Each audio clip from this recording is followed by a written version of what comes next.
I Hate Politics is a podcast about a human activity we love to hate. I am Sunil Dasgupta. That politics is messy is a long-running theme on the podcast. But local politics has a special messiness. For one, at the lowest level of social organization, think HOA or PTA or small town council, or a business improvement district, the line between private and public can be blurry. Most decisions at this level are necessarily public-private partnerships, a term that is quite loaded at higher levels of government. Then, because the great variability of operations and outcomes in these laboratories of democracy, it is hard to come up with general principles and yet be mindful of local needs.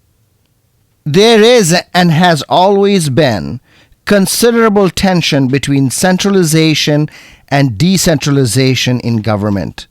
And to break it down for this era, I invited to the show Tracy Haddon-Lowe, Brookings scholar, board member at Washington Metro, and the urbanist group Greater Washington, and one of the authors of the book Hyperlocal: Place Governance in a Fragmented World.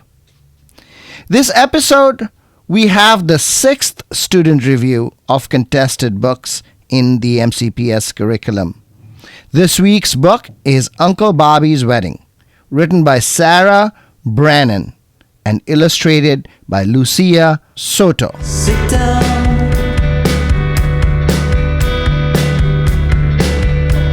Sit and stare.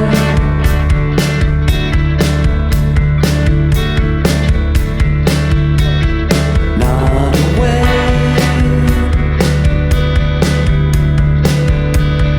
Not asleep. Not aware. I Hate Politics is a podcast about our neighborhoods, workplaces, schools and streets, and our local governments as they function in diverse and democratic societies. This means our politics are messy, dirty, sometimes corrupt, with often self-serving politicians. But no matter how much we hate politics, we are never exempt from it, even when we refuse to participate. In fact, the purpose of politics is to keep society moving precisely when we don't agree with each other, like now. Music for this episode comes from Washington, D.C.'s post-punk rock band Gray Swift. Mike Mangiaracina on guitar and vocals, Fabrizio Cariani on guitar and backing vocals, Evan Hurd on bass, and Chris Blackburn on drums. You can find Gray Swift on their Bandcamp page, link in the show notes.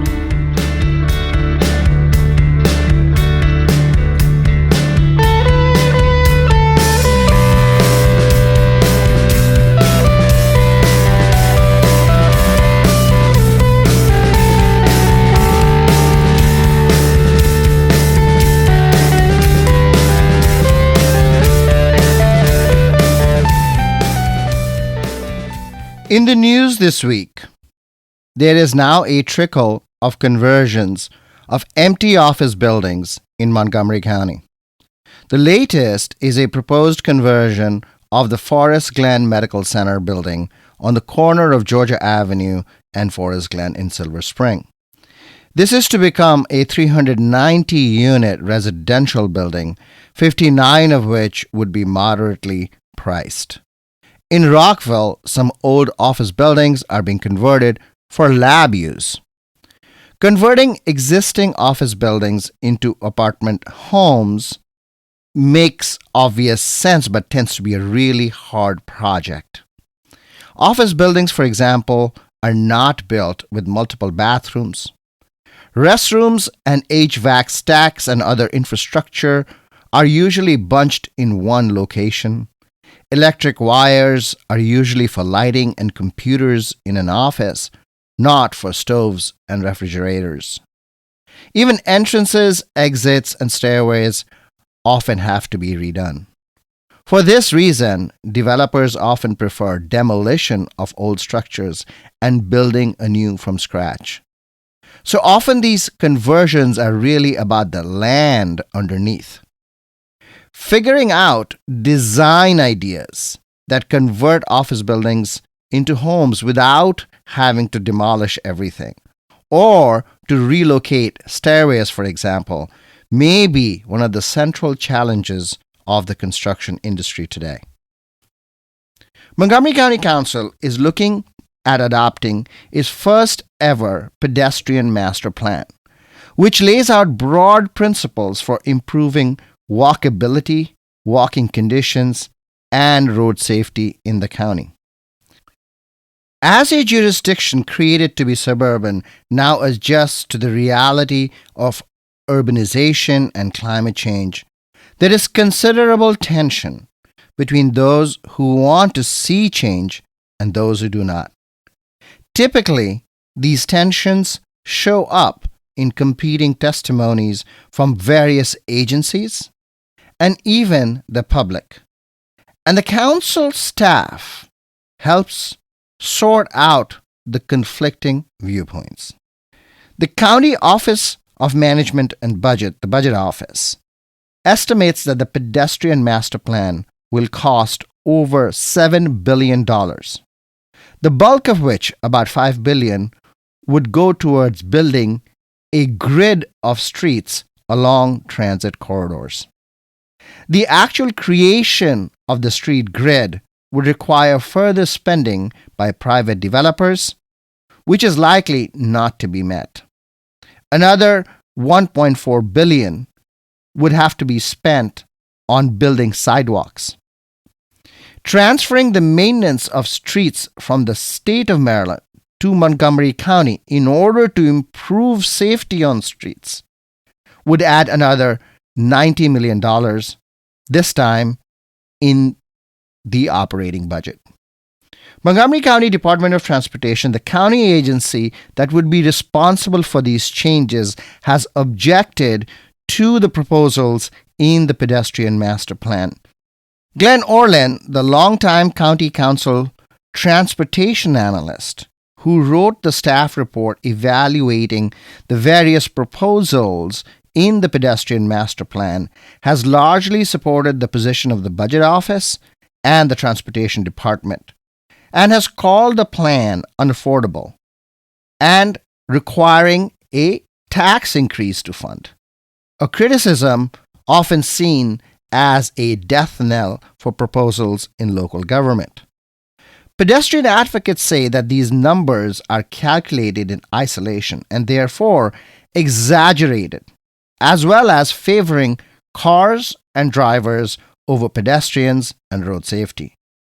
They point out that there are positive financial externalities of making the county more walkable and making roads safer. And the master plan should be supported by reprioritizing current spending.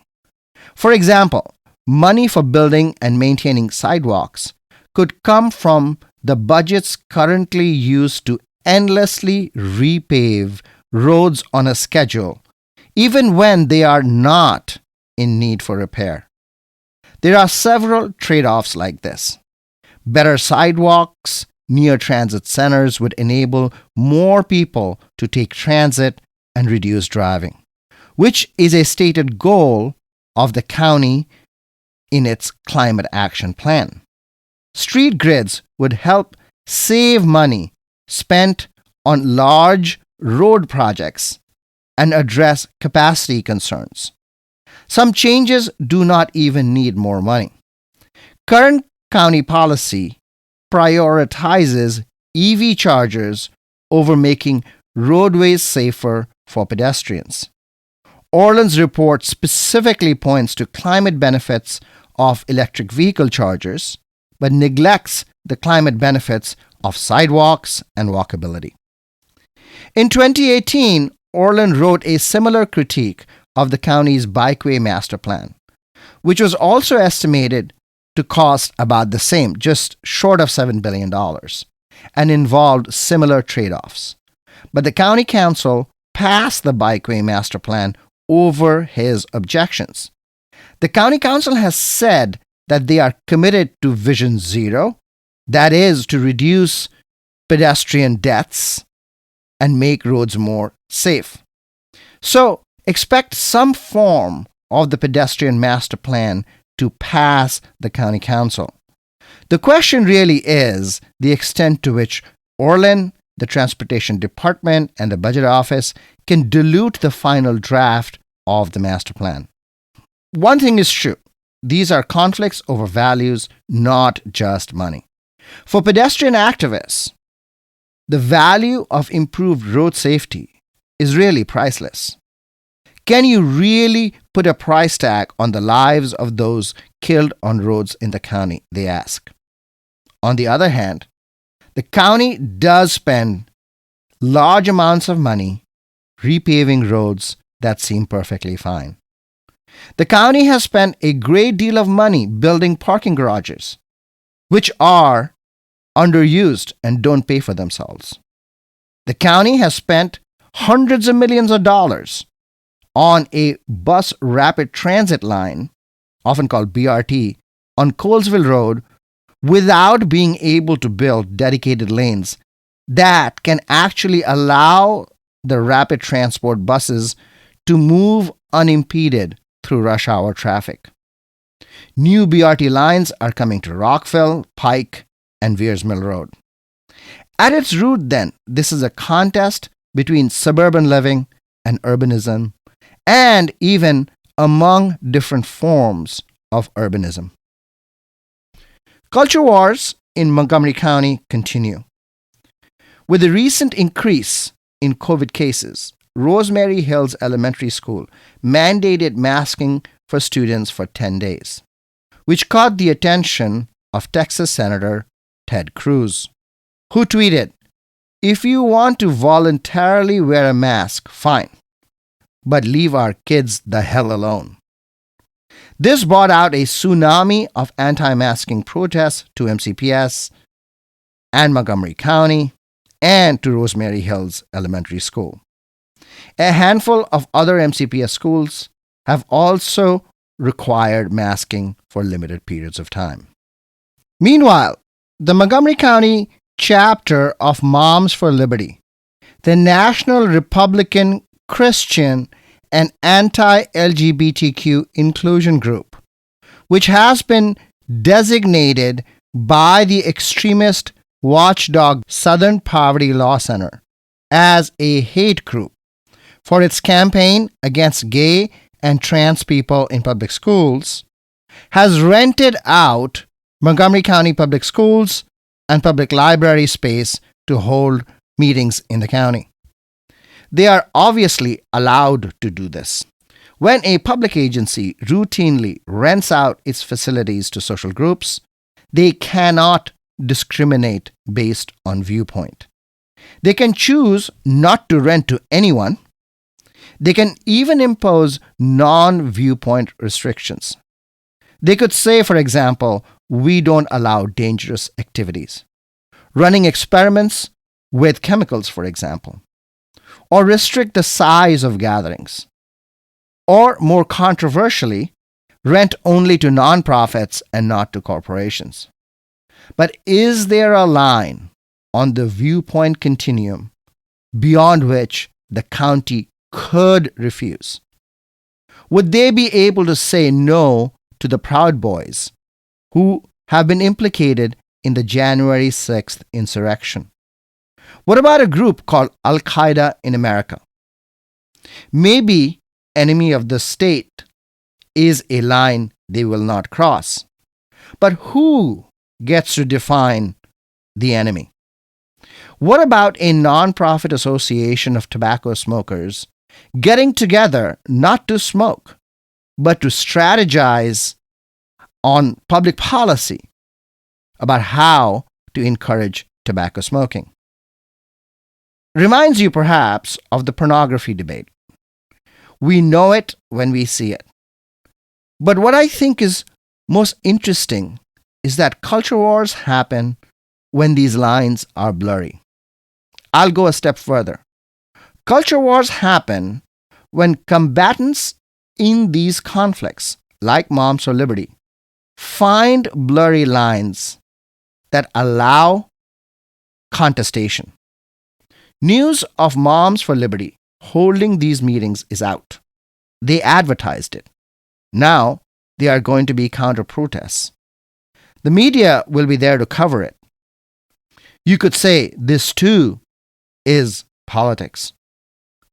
And now, this week's student book review of another LGBTQ book in the MCPS curriculum. Hi, Tula. Hi. What book are you reviewing today? Today we are reviewing Uncle Bobby's Wedding, a picture book written by Sarah S. Brannon and illustrated by Lucia Soto. Who are the main characters of the book? So the lead characters are Chloe, she's the main character.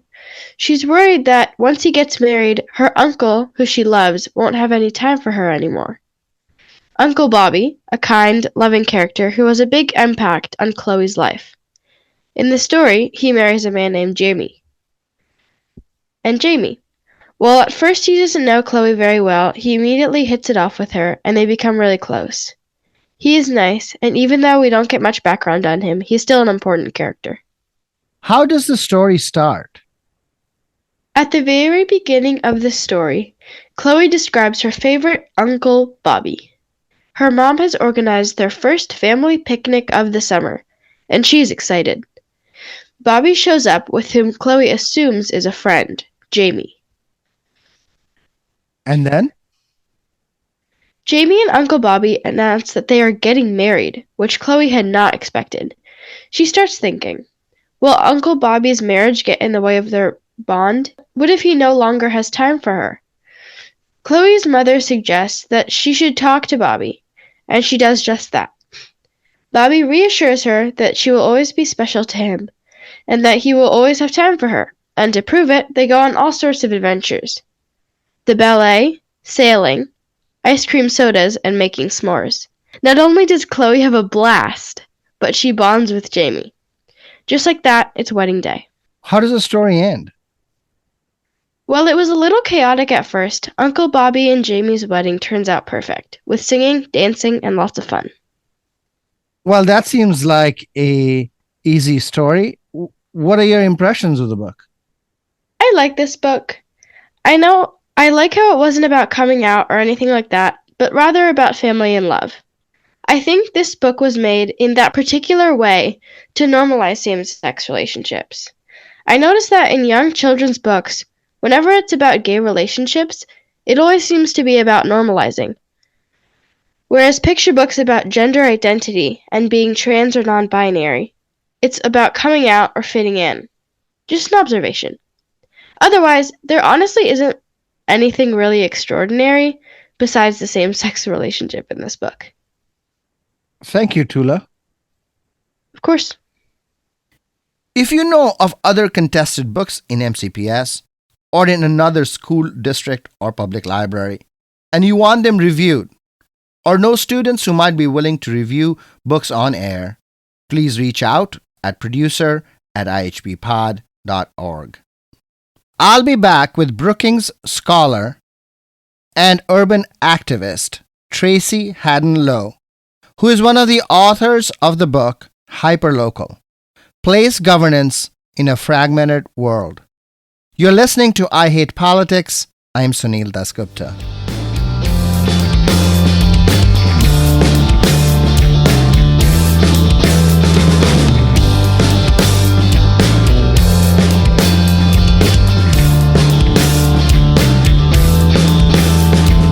Ions rise into the falling sky, steep the air where the waves rise.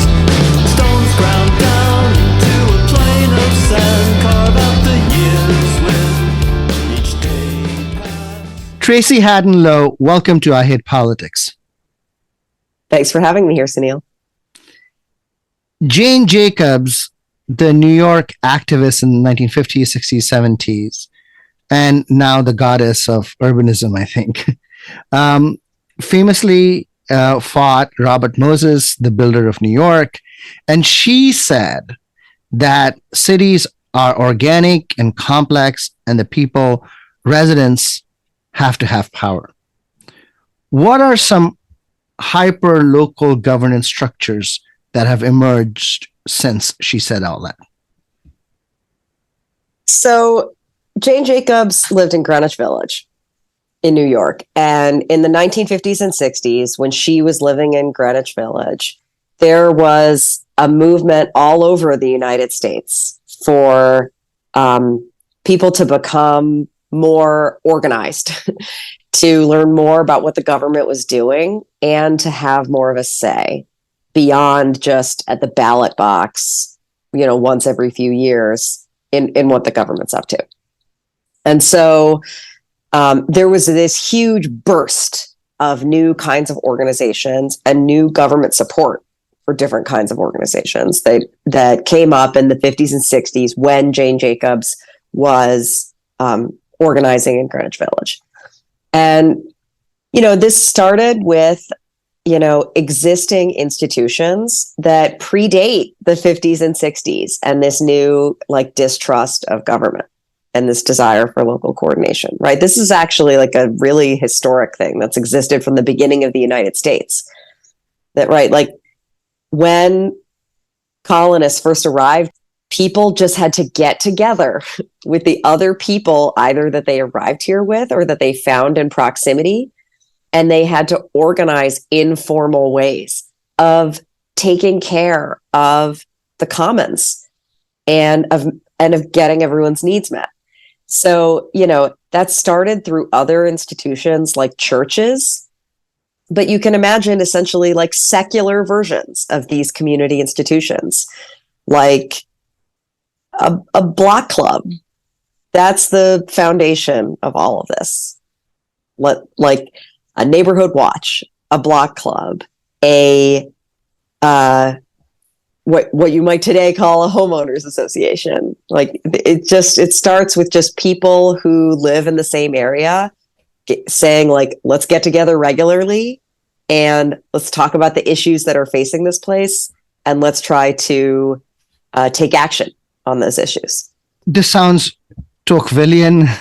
Robert Putnam has written about it, but also somebody like Theda Skocpol has written against it, saying that, government in some cases is from the bottom up, but in others, such as key local institutions such as PTAs, for example, and Skocpol has written about that, actually come about because there's a national movement and people go out and proselytize from on top. What is the balance between those two? I mean, so they're both true, right? That people organically form these kinds of organizations because they need them in order to get their needs met, but also that there are a lot of formal mechanisms that have helped these kinds of organizations proliferate and spread and scale. They may start organically in some places and then spread and scale to other places through more formal top-down intervention. And that's what happened in the 50s and 60s, that in New York, Jane Jacobs was getting really organized, but that level of sophistication and organization wasn't happening in every neighborhood everywhere. And so the U.S. government made available new sources of funding support, like the Community Development Block Grant, in order to support the work of what has grown into essentially a big sector, its own big sector of these hyper-local organizations that help coordinate different kinds of work in communities at the neighborhood level. Could you give us some examples of what kinds of organizations we are seeing that are actually taking off? What are the ones that maybe fell off? Yeah, so I started in the middle by talking about the example of a block club, right? That's an example of an organization that it isn't private in the sense that it will, it typically will be something that hey, anyone, who lives around here who wants to get involved can join. But it also isn't public, right? Like it's not supported by the government. It's not run as a democracy. There's no like checks and balances on what the block club is doing. So there's now a full spectrum of organizations that range from formal public institutions that are state chartered and supported to totally private organizations that are, incorporated in compliance with state law, but that are like completely privately funded and that have a gate on them regarding who can participate. So at the private end, you'll have things like tenants associations and homeowners associations these are wholly private entities that manage private spaces and private communities. Then in the middle, you'll have nonprofit organizations that have formal structures but manage maybe a mix of public, quasi-public, and private assets. And that could be anything from a park conservancy to a land trust to a community development corporation to a Main Street organization to a business improvement district. And then all the way on the public end of the spectrum, you'll have formal government roles like the advisory neighborhood commissions in Washington, D.C., or the community boards in New York, or the neighborhood councils in Los Angeles. What coordination does the ANC provide in Washington, D.C., from your point of view? The ANCs provide a forum for neighbors to come together and talk about issues, but they also advise the district government on real decisions that the government is making around permitting for businesses, zoning changes, traffic safety.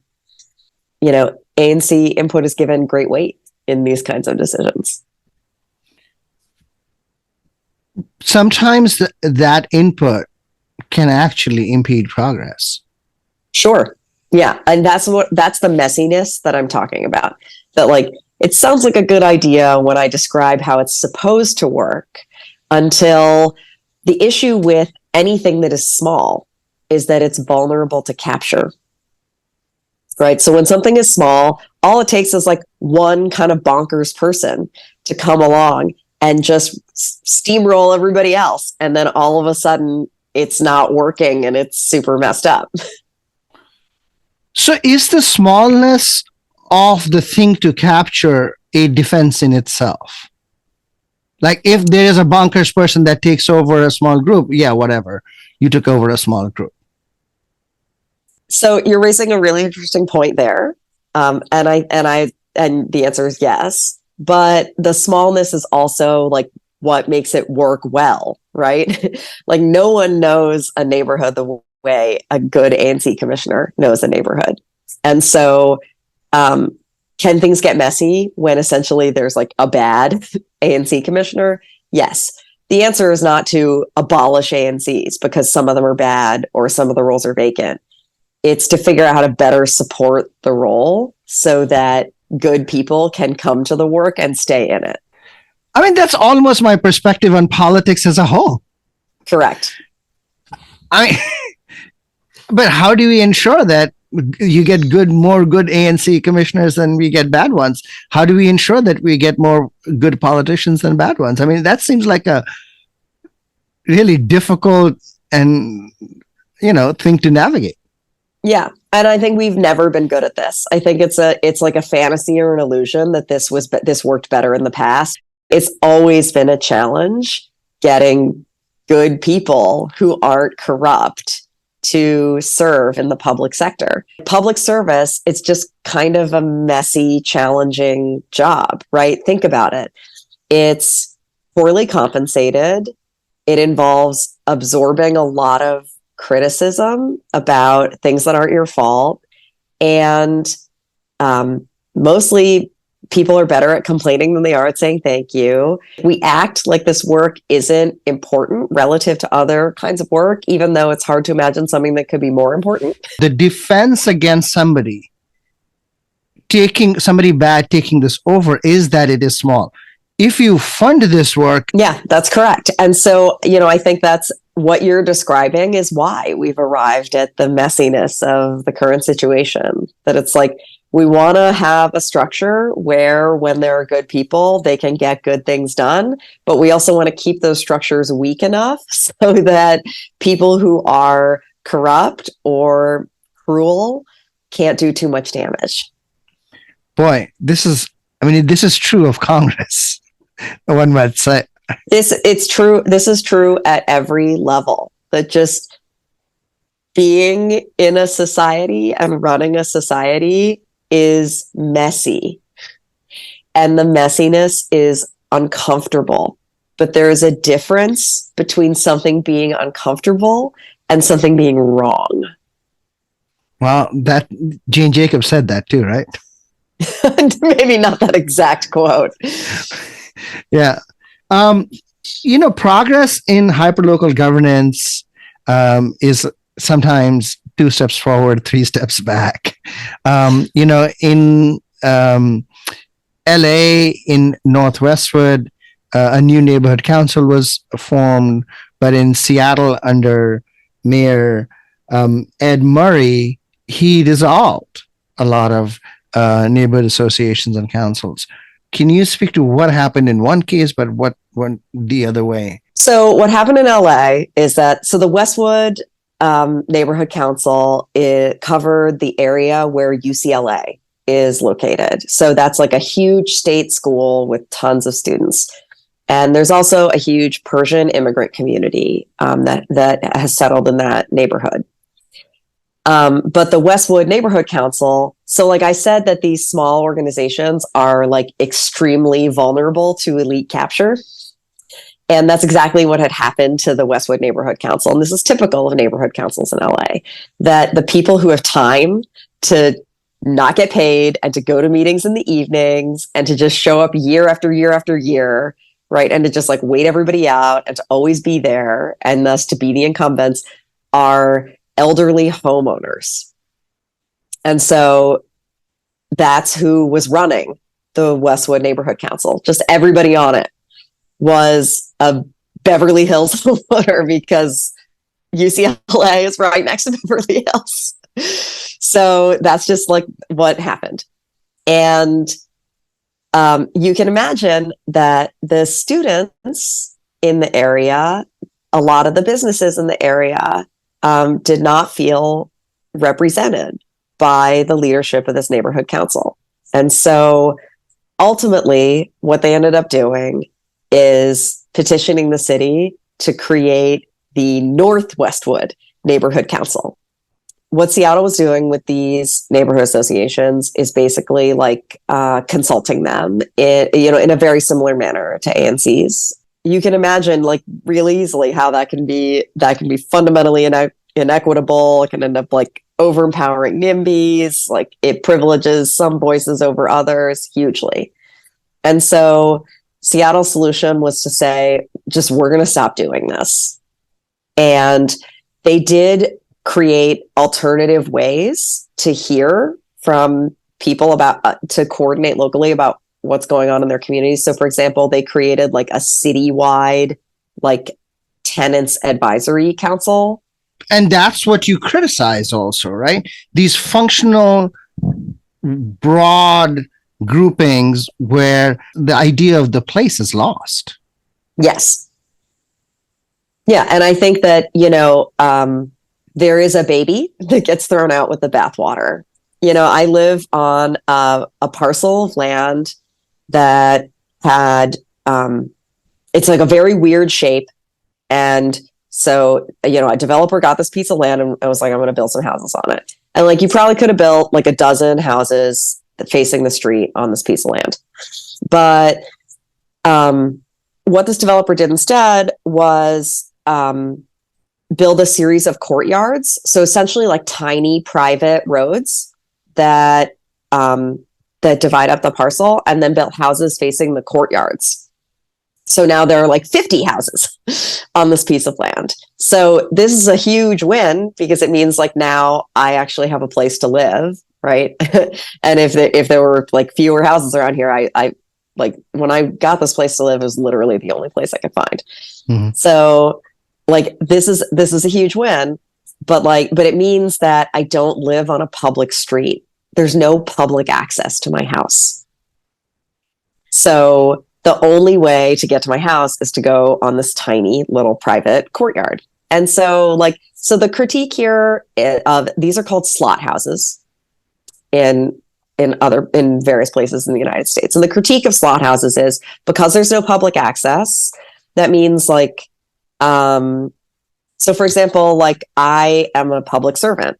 If someone wanted to hold like a protest at my house, they actually couldn't get to my house without trespassing in order to have the protest. So there's this kind of like Wow. a privatization of public life that can happen, that happens with slot houses. And, because there's the homeowners association, this homeowners association maintains these courtyards so that our houses can even exist, which is a good thing. But it also means that like my cranky neighbor who like kind of decides she didn't like me, is like constantly complaining about me to the homeowners association and like trying to get them to harass me. How do you, in fact, mitigate, if not remove, the annoyances?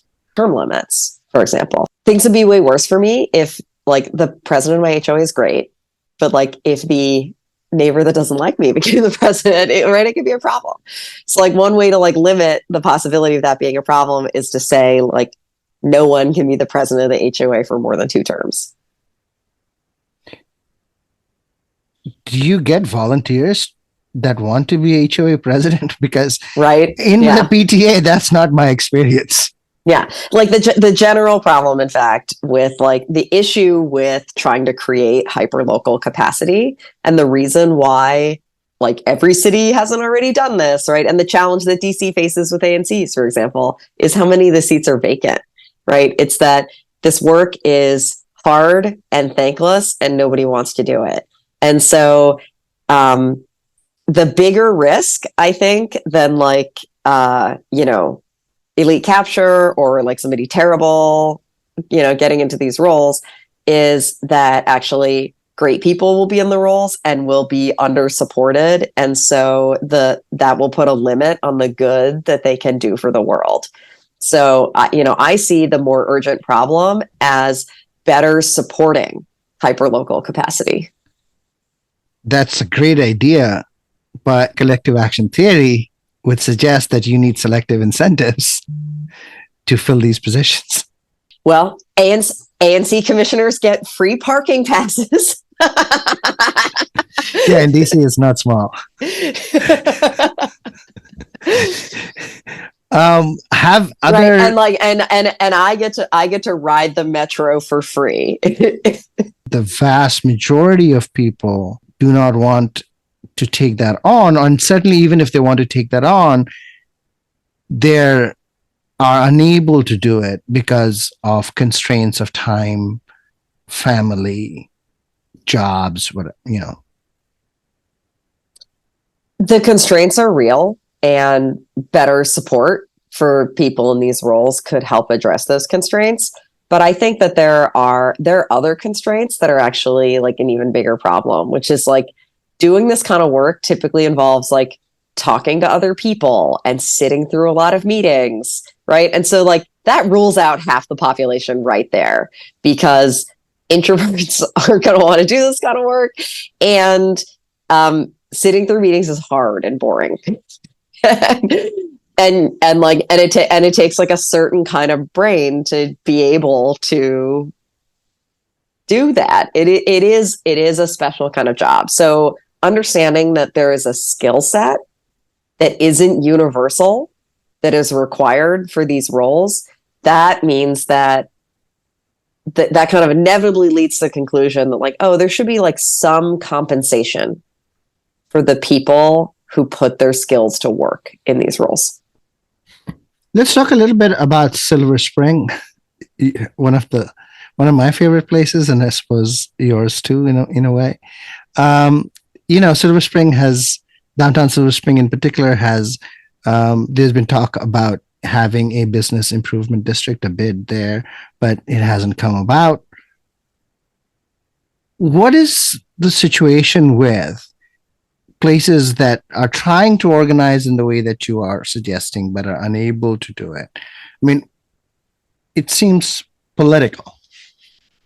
Sure. I mean, it's also really normal, right? That like there is uh, there's a communication challenge, but there's also an active negotiation going on in when you're talking about creating a new hyperlocal organization. About like, how's it going to be funded? So like, who's going to have to pay? And then what's the mission going to be? What's the organization's goals going to be? Who gets to decide what those goals are? How might they change over time? And then who's going to have to do the work? Like exactly like how is the capacity going to be identified and managed? And you have to build trust and consensus around those questions in order to establish a new organization. But most of these organizations aren't formed after a conscious reflection on that question list. They instead just reactively spring out of like a crisis or a problem. That's right. And then you end up with like those questions are unanswered. And so that is a mess to be cleaned up later. And is part of why this hyperlocal stuff ends up being so messy. In Montgomery County, and I calculated this, the zip codes just outside of incorporated areas have a higher density than the zip codes within the city limits of, say, Rockville or even Gaithersburg, certainly Chevy Chase and Bethesda. And that's because those hyperlocal entities are using their coordination power in order to exclude people, right? Like the desire to coordinate at the hyperlocal level can be in order to accomplish things that are of broad social utility, but it can also be to accomplish things that are of only local, hyperlocal social utility, right? Like this kind of hyperlocal coordination is a tool, and any tool can be used for good or for bad. Like fire and the knife. Yeah. The nail gun. Yes, I was forgetting. Right? When you have a ladder, you can prop it up and use it to climb, or you can pull it up behind you and make sure no one else can use it. Eleanor Ostrom, who you quote a number of times, she talks about sort of these overlapping complex structures, just like Jane Jacobs did. But I am wondering if at some point there are diseconomies of scale, that in fact the nonprofit industrial complex really is a thing. I mean, look, there have to be diseconomies of scale, right? Like there has to be like there's got to be out there like a more sort of like Goldilocks like level size at which coordination makes sense. The issue is like, what's the unit of measure? And it's probably not something that is like universal and even necessarily translates from like sector to sector within a city. So I write in the book, for example, about how the place management organizations serving downtown Cincinnati and the adjacent Over the Rhine neighborhood in Cincinnati have now merged to become one organization in order to achieve an economy of scale, right? They're looking for that like Goldilocks level of size. And so because we don't know what the Goldilocks size is, and there's no reason to think it's the same everywhere, what's helpful is just to keep in mind that you're trying to, so once again, to be conscious and proactive, to reflect that you're trying to find this right size and level of coordination between the hyper local and say like the county level, and to be open and flexible about changing the level of coordination over time. That is so hard for people to do because they get territorial. There used to be 130,000 or 135,000 school boards in the United States around 1920s, 30s. There are 13,000 today. There's been a massive consolidation of school boards. In Maryland, in Montgomery County, the schools are a county enterprise, but there's lots of municipalities in Montgomery County that have different functions. Basically, 4 different coordination functions. What this Goldilocks, scale of coordination is could vary over time. Like the number of school boards can proliferate as the population suburbanizes. And then essentially people can realize like, wow, suburbanization has created some problems and inefficiencies in terms of achieving economies of scale. And so then part of the backlash to it is creating these regional unified school districts or water districts or fire districts or what have you.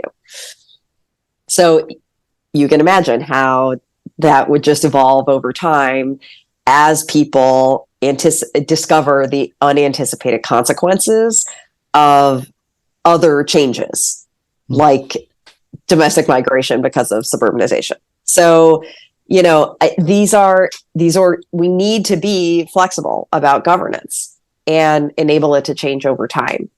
One thing we write about in the book, though, is this challenge that we're not flexible about governance, and that a program or a unit of government, like once created, can often exist for like 100 years before someone gets around to revisiting it. We don't have a theory of demise of political institutions. That's right.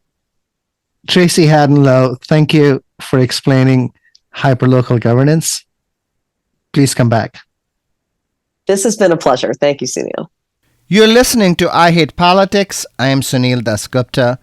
I'll be back with lessons from my conversation with Tracy Haddon-Lowe, Brookings scholar and one of the authors of the book Hyperlocal: Place Governance in a Fragmented World. Stick around for a discount code for the book. Turn your head and focus on the side of stories, bodies, faces, space and air. Lines around each box lit in the light.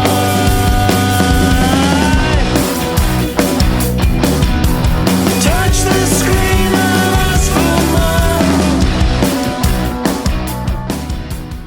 What lessons can we draw from my conversation with urbanism scholar and Washington Metro board member Tracy Haddon-Lowe? We are often frustrated and confused by the overlapping, crazy ways in which our local government is organized and disorganized. We don't know who is who or who does what, and sometimes not even where. The state owns this road, the county this other one, and the local municipality a third yet. The county is responsible for education. The Board of Education is locally elected, but accountable mainly to state law. Ask Montgomery County Council members how they feel. The city of Rockville, to take another example, has its own police force. But major crimes, murders for example, are investigated by the county police. And at the bottom, it is hard to tell the difference between what is private and what is public. Is a business improvement district a private entity or a public one? Same for the ubiquitous HOA. Is a PTA a local school organization or a part of a national movement? There is reason for this. On the one hand, we need these organizations, but on the other, they are vulnerable to capture. One way to prevent real damage is to keep these organizations from having too many resources. But that also means that they are less effective and cannot, for example, pay real salaries for real talent to run them. But lest you forget, this is the equilibrium, not a dysfunction. Tracy Hatton Lowe is following in the footsteps of the urbanist goddess Jane Jacobs and Nobel Prize-winning political economist Elinor Ostrom. It's not a happy equilibrium, but it is a real one. Tracy's Brookings colleague, the housing expert Jenny Schweitz, has said that federalizing housing policy is one solution to the housing shortage problem. A few months ago, we had on the podcast the author of another Brookings book, Trevor Latimer, who made the case against localism. I want to sit and watch them argue. Maybe sometime. Political science has some answers for this. Many of us like to believe that the government closest to us is the best, most effective form of democratic government. But why? Turns out it isn't the case that local governments always make better decisions, but rather because if we find a local government making bad decisions, we have the ability to leave. What is called vote with our feet. Not all of us can do this easily. There are costs. But when these costs become less than the damage being caused by a government making bad decisions, surely then. Many liberals promised to move to Canada if Trump won. But that's a much more costly decision. Moving from Montgomery to Frederick or Howard County, because the Montgomery County government cannot figure out a solution to the problem of expensive housing, is a common choice now. Tracy's book is available from Brookings Press and Roman Littlefield. You can use the number 4 local 23 for a 30% discount. You can find the code in the show notes as well. That's all for this episode of I Hate Politics, where we are trying our best to stem the decline in local news by working with community voices. I Hate Politics is produced by me, Sunil Dasgupta, with assistance from Daniel Galileo. Music for this episode comes from Washington, D.C.'s post-punk rock band Gray Swift. Mike Mangiaracina on guitar and vocals. Fabrizio Cariani on guitar and backing vocals. Evan Hurd on bass. And Chris Blackburn on drums. You can find Gray Swift on their Bandcamp page. The link is in the show notes. If you want to share your music on the show or know someone else who might want to, please email us at producer@ihppod.org. I hope you'll subscribe and share the podcast as we bring you stories about politics close to you and to your home. See you next time.